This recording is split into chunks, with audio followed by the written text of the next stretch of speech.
जब भी पुलिस हमको अरेस्ट करती है तो हमारे पास पहला ऑप्शन होता है कि हम 439 सीआरपीसी की एक बेल एप्लीकेशन सेशन कोर्ट या हाई कोर्ट में लगाएं।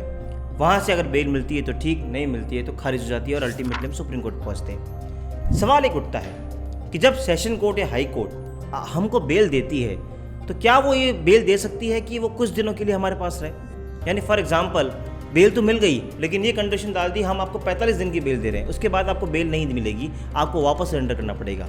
क्या ये लीगली वैलिड है? हाल ही में 2023 में सुप्रीम कोर्ट ने इस इश्यू को डिसाइड किया है और बताया है कि क्या इस तरह की बेल वैलिड है या नहीं। ये वीडियो इसलिए इंपॉर्टेंट है ताकि अगर आप एज ए लॉयर हैं और कहीं आर्ग्यू कर रहे हैं तो अपने इस क्लाइंट का डिफेंस रख सकते हैं कि क्या ये बेल वैलिड होगी या नहीं होगी, या अगर आपके साथ कोई ऐसा केस हुआ है और अगर आप अरेस्ट हुए हैं तो भी आपके लिए इंपॉर्टेंट है क्योंकि ये आपको जागरूक करेगी बेल के इस नए जजमेंट और कानून से। वेलकम बैक टू चैनल, मैं हूं आपका अपना वकील दोस्त एडवोकेट नमन मनोज और आप मेरे साथ देख रहे हैं लीगल शॉर्ट्स। ये वो चैनल है जो आपको जागरूक करता है कानून की हर छोटी से बड़ी जानकारी के लिए। शुरू करते हैं आज का ये खास वीडियो।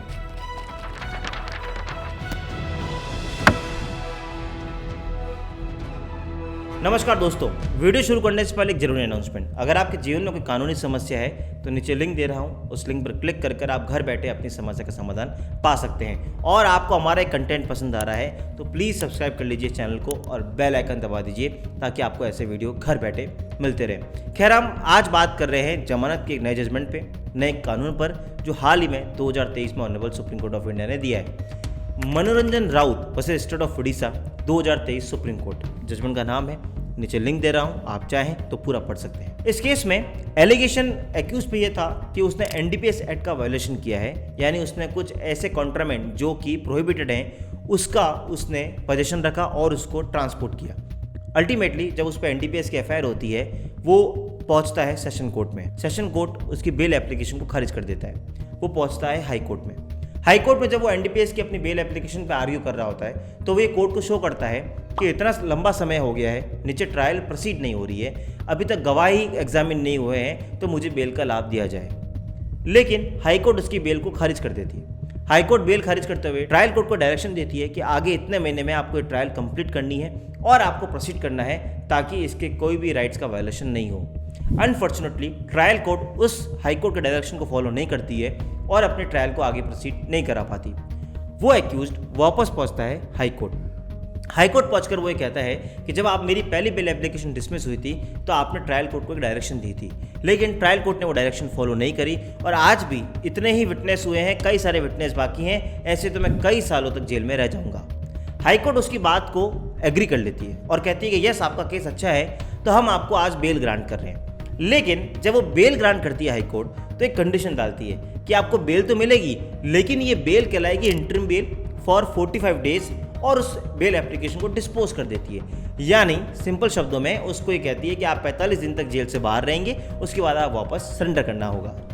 वो एक्यूज्ड इस बात से एग्रीड होकर सुप्रीम कोर्ट पहुंचता है। उसके लॉयर ये आर्ग्यू करते हैं कि मेरिट पे या तो बेल होती है या नहीं होती है, यानी मुझे बेल मिलनी चाहिए नहीं मिलनी चाहिए एक अलग बात है, लेकिन क्या हाई कोर्ट के पास ये पावर है कि वो मेरी बेल को लिमिटेड कर दे? क्या वो कोई टाइम पीरियड फिक्स कर सकती है? सुप्रीम कोर्ट इस इश्यू को डिसाइड करती है। सुप्रीम कोर्ट कहती है कि हाई कोर्ट ने ये जो ऑर्डर पास किया है वो सरासर गलत है, वो लॉ का वायलेशन है।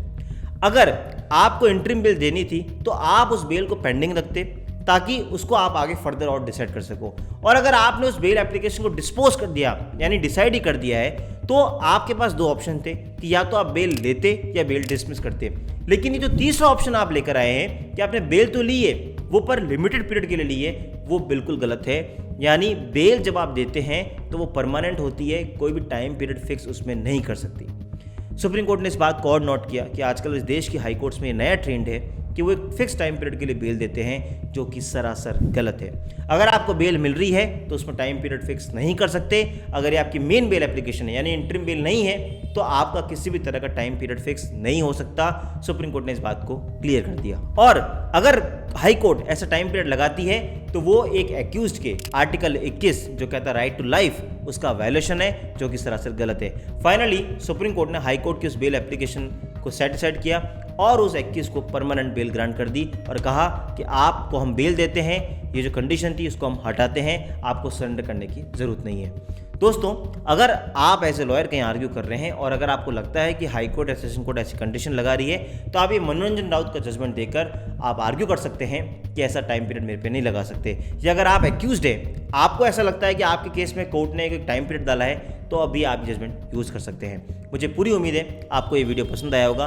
इसी तरह के वकील भाइयों, अगर आपको और वीडियो चाहिए तो चैनल को सब्सक्राइब कर लीजिए, लाइक बटन दबा दीजिए, और कोई समस्या हो नीचे कमेंट में मैं आपको लिंक दे रहा हूँ, उस लिंक पर जाकर आप मुझसे बात कर सकते हैं। मिलेंगे अगली बार इसी तरह के वीडियो के साथ, तब तक के लिए जय हिंद, जय भारत।